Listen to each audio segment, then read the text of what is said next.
जो वजीर आला अरविंद केजरीवाल हैं, उनका ये मुतालबा है मोदी से कि ये सर्जिकल स्ट्राइक साबित करो। यूनाइटेड नेशंस ने बयान दिया है कि इस तरह की बॉर्डर के ऊपर कोई हरकत नहीं देखी गई। CNN वाले एक रिपोर्ट चला रहे थे कि पाकिस्तान की सरकार एक बस भर के अंतर्राष्ट्रीय पत्रकारों को बॉर्डर पे लेके गई है और वहां ये दिखा रहे हैं कि देखो, भारत कह रहा था यहां पे सर्जिकल स्ट्राइक हुए हैं, यहां तो कुछ भी नहीं हुआ। BBC वाले, न्यूयॉर्क टाइम्स वाले, कल उनकी भी खबरें छप रही थी कि क्या वाकई सर्जिकल स्ट्राइक्स हुए हैं। केजरीवाल साहब ने जो ये नुक्ता उठाया है, ये बड़ा जबरदस्त नुक्ता है और इनकी पूरी कौम को ये नुक्ता उठाना चाहिए। उनके DGMO, लेफ्टिनेंट जनरल रैंक के आदमी, प्राइम मिनिस्टर, उनके वजीर दफा, ये कैसे दावा करते रहे हैं कि उन्होंने सर्जिकल स्ट्राइक की है। हाँ, पाकिस्तान रत्न अरविंद केजरीवाल, जरा सोचिए,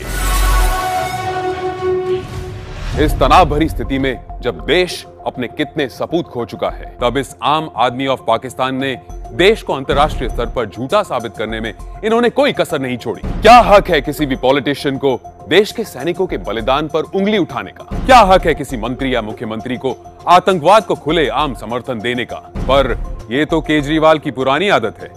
इन्हें आतंकियों से पुराना प्यार जो है जी। जब इशरत जहान और उनके 3 साथी 2004 में गुजरात के तत्कालीन मुख्यमंत्री श्री नरेंद्र मोदी को मारने आए, तब अहमदाबाद पुलिस ने उनके इस इरादे को नाकाम कर दिया और बाद में पुलिस ने यह घोषित भी किया कि ये चारों आतंकवादी संगठन लश्कर-ए-तौयबा का हिस्सा थे। आतंकवादी के इरादों को विफल करने वालों की प्रशंसा करने की बजाय उन्होंने बार बार जांच की मांग की, इशरत को मासूम साबित करने के लिए। इशरत जहां के मामले में हमारी पार्टी ने खुल के डिमांड की थी कि इसके ऊपर इंडिपेंडेंट जांच होनी चाहिए। बाटला हाउस केस में तो प्रशांत भूषण और सिटीजन्स की एक कमेटी बनाकर खुद एविडेंस कलेक्ट करना भी शुरू कर दिया। बाटला हाउस मामले में बहुत बड़े प्रश्न चिन्ह है। प्रशांत भूषण जी और एक सिटीजन्स की कमेटी बनी थी जो मौके पे गई थी और उन्होंने वहां पे सर्कमस्टेंशियल एविडेंसेस इकट्ठे किए थे। आखिर केजरीवाल के लिए आतंकवादियों पर किए गए अटैक हमेशा फर्जी क्यों होते हैं? जब अमेरिका ने पाकिस्तान में घुसकर ओसामा बिन लादेन को मार गिराया था और कहा था कि उसकी डेड बॉडी को समुद्र में फेंक दिया है, तब तो दुनिया में किसी भी देश ने अमेरिका से सबूत नहीं मांगे थे। पर यहाँ केजरीवाल या तो मासूम नादान बालक हैं या तो देशद्रोही जो आतंकवादी सप्लायर देश को प्रेम पत्र लिख रहे हैं। प्रिय पाकिस्तान, आओ हमारे सैनिकों को मारो, और जब वो वापस अटैक करने आए ना, तब उनसे सबूत जरूर मांगना। जमाना बहुत खराब है, हमारे सिपाही आपको अंधेरे में मारकर चले गए तो हद है यार। केजरीवाल के राजनीति शास्त्र के अनुसार हमारे सोल्जर्स को हर वक्त एविडेंस देते रहना चाहिए, जैसे कि checked into POK, feeling excited. Twitter पर स्टेटस रखना चाहिए कि killing terrorist, all the evidence is attached. Live telecast of surgical attack eight 2 AM, please do not miss. Press invited on LOC for surgical strike concerts. प्रिय Kejriwal, surgical strikes क्या संदीप कुमार के sex कांड की DVD है जो लोगों में बांटी जाए? ये तो कुछ नहीं है जी।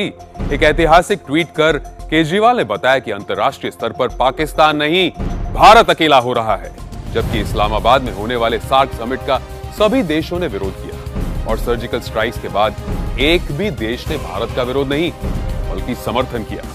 वैसे जिस पार्टी की वेबसाइट पर कश्मीर को पाकिस्तान का हिस्सा दिखाया गया था, उनसे आप और क्या अपेक्षा कर सकते हैं? इनके साथ साथ निरुपम, चिदम्बरम जैसे कुछ कांग्रेसी नेता भी हैं लाइन में, जो अपने छोटे मोटे राजनीतिक स्वार्थ के लिए पूरे देश की सुरक्षा के साथ खिलवाड़ कर रहे हैं। पता नहीं कुछ नेताओं, पत्रकारों और बुद्धिजीवियों के दिलों में आतंकवादियों के लिए करुणा का सागर क्यों छलक जाता है। हाँ, अब बात कुछ समझ में आ रही है। दरअसल मोदी का विरोध करते करते ये भारतीय सेना का विरोध कर बैठे। भारतीय सेना का विरोध करते करते ये लोग देश के विरोधी बन बैठे और देश का विरोध करते करते पाकिस्तान के दोस्त बन बैठे हैं, क्योंकि दुश्मन का दुश्मन दोस्त जो होता है। तो अब जरा सोचिए, हमें पाकिस्तान या आतंकवाद से ज्यादा खतरा है या ये गंदी नीच देश को शर्मसार करके रखने वाली राजनीति से? ऐसे राजनेता जो विश्व भर में भारत का नाम डुबो रहे हैं, उसे हम क्या कहेंगे? ये जरा सोचिए।